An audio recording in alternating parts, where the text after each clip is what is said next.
श्री शिवाय नमस्तुभ्यं। आराधना में तुम लीन हो। महाराज दुनिया के लोग नहीं समझते कि शंकर पर जल चढ़ाने का क्या लाभ है।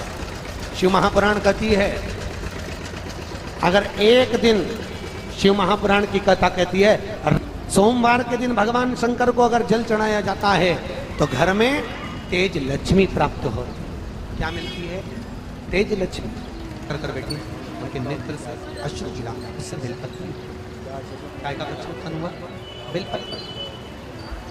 पूरी दुनिया में केवल एक बेलपत्र का वृक्ष कैसा होता है जिस वृक्ष के नीचे माता लक्ष्मी शाम के समय पर बुआरी लगाने के लिए जाती है, झाड़ू लगाने के लिए। बेलपत्री के पेड़ पर बेलपत्र का वृक्ष, जिसके यहाँ लक्ष्मी नहीं टिकती हो, पैसा घर में नहीं आता हो, बहुत चिंता लगी रहती हो, लक्ष्मी से जुड़ी हुई, व्यापार से जुड़ी हुई, पैसा आ ही नहीं दिया, बहुत मेहनत कर रहे हो। सोमवार की सोमवार 5 सोमवार बेलपत्री के पेड़ के नीचे एक घी का दिया लगाना चालू कर दीजिए। शाम के साथ थोड़ी सी मिट्टी बेलपत्री के पेड़ के नीचे की उठा कर लिया, घर के अंदर लाकर इतनी सी मिट्टी लाकर पटक दीजिए। 5 सोमवार करके देखो, छठे सोमवार पे करने की जरूरत नहीं पड़ेगी, व्यापार अपने आप बढ़ना चालू हो जाएगा। लक्ष्मी शाम के समय पर प्रतिदिन बेलपत्र के पेड़ के नीचे बुआरी लगाना। शंकर भगवान की प्रियता बेलपत्र। पहले भी कथा में कहा, फिर कहते हैं, जिस व्यक्ति के जीवन में धन, संपदा, वैभव, सत्ता, लक्ष्मी की थोड़ी भी कमी दिखती हो, उसको बेलपत्री के वृक्ष का पूजन चालू कर देना चाहिए। जाओ सोमवार के दिन बेलपत्र वृक्ष के नीचे जल चढ़ाकर, जल का सिंचन कर कर, उसी बेलपत्र के नीचे शाम के समय पर संध्या काल में, प्रदोष काल में भगवान देवाधिदेव महादेव गौरी शंकर का स्मरण करो।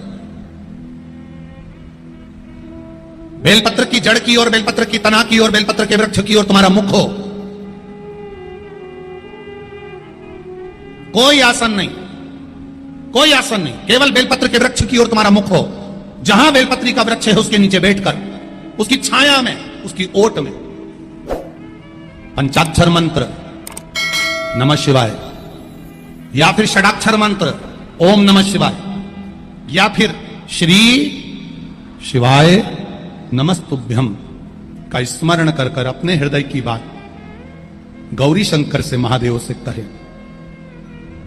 शिव महापुराण की कथा कहती है, 7 दिनों में एक दिन सोमवार का ऐसा होता है जिस दिन 33 कोटि देवी देवता बेलपत्री के वृक्ष के नीचे बैठकर भगवान शंकर और पार्वती का स्मरण करते हैं और शिव पार्वती उनकी झोलियां खुशियों से भरते हैं। देवता भी जिनका भजन कर रहे हैं वो बेलपत्री के वृक्ष के नीचे।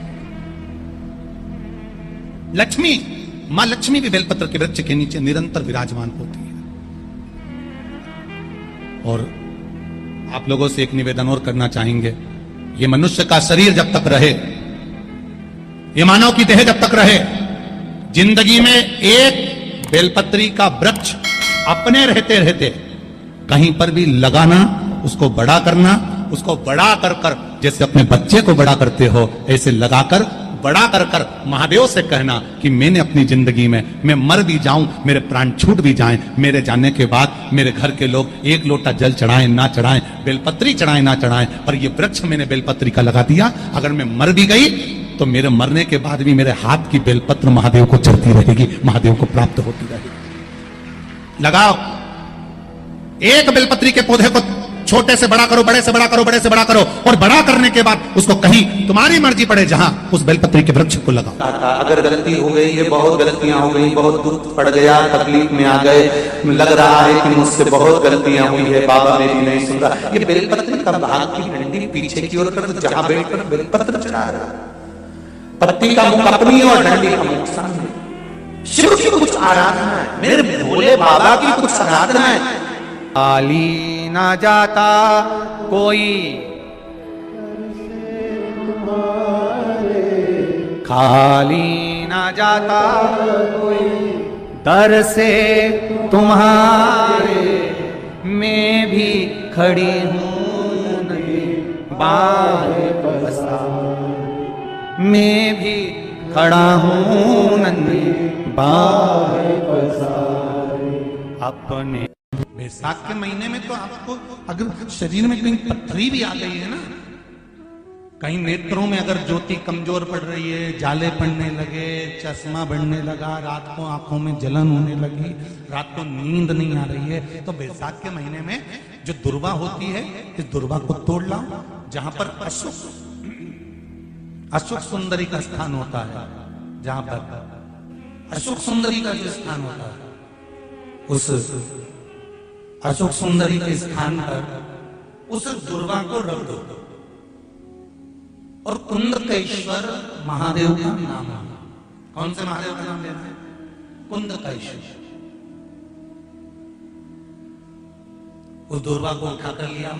बैसाख के महीने में कोई भी तिथि, कोई भी दिन, कोई भी वार आप बैसाख के महीने में कर सकते हो। उस दुर्वा को लेकर आओ, लगभग 20-25 दुर्वा लेना, उसको लेकर आइए। सुबह सुबह कुंदकेश्वर महादेव का नाम लेकर उसको खाना प्रारंभ कर दीजिए। एक दुर्वा रोज खाओ।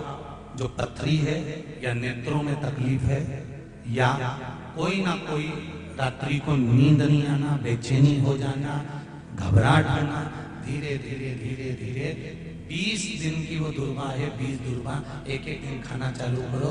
4 या 5 दिन लगेंगे, अपने आप आपको कोई गोली खाने की जरूरत नहीं पड़ेगी, नींद अपने आप आना प्रारंभ हो जाएगी और बेचैनी। अशोक सुंदरी वाली जगह पर दुर्वा समर्पित कर कुंदकेश्वर महादेव का नाम लेकर। कौन से महादेव? कुंदकेश्वर। जिस नारी का रजोधर्म से जुड़ा हुआ जो भी तकलीफ होती है, केवल हाथ में जल लेकर, आसक्ति का नाम लेकर भी वो पान कर लेती है, तो रजोधर्म से जुड़े हुए सारे दुख, कहते हैं कि गर्भ में, गर्भाशय में अगर गांठ भी पड़ गई है और डॉक्टर कह रहा है कि बच्चादानी में गांठ है, गर्भाशय में गांठ है और इसका ऑपरेशन होना जरूरी है, आसक्ति दक्ष प्रजापति की पहली पत्नी का मात्र स्मरण कर कर अगर आचमन पानी का कर लिया जाए तो गांठ भी गर्भाशय की गलना प्रारंभ हो जाती है। ये वो नाम, ये वो शब्द है। अगर मान लो शरीर में कोई गांठ पड़ जाती है, डॉक्टर अपना इलाज कर रहा हो, उस जगह पर प्रजापति वीरण की पुत्री आसक्ति का नाम स्मरण में आना चाहिए। एक बार सब बोलिए, क्या नाम है? आसक्ति। और हम आसक्ति का नाम भी नहीं बोल सकते, तो इसी आसक्ति का एक नाम है वीरणी। क्या नाम है? आसक्ति का स्मरण। अगर गांठ भी गर्भाशय में है और डॉक्टर बोल रहा है कि ऑपरेशन है, कराना है, डॉक्टर साहब से कहना, साहब जल्दी तो नहीं है ना, 15 दिन का समय तो मिल सकता है या 10 दिन का समय तो मिल सकता है इसका ऑपरेशन कराने के लिए।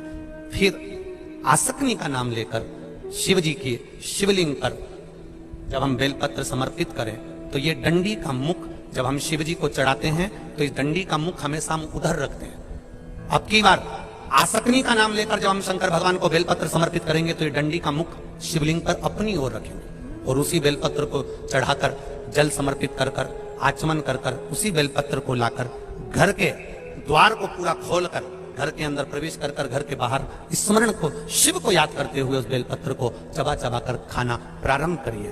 10 दिन मांगिए आप, ये 10 दिन के बाद मैं ऑपरेशन कराऊंगी, मना नहीं, पर एक बार मैं मेरे महादेव का नाम का स्मरण करना चाहती हूँ, एक बार शिव तत्व को जान।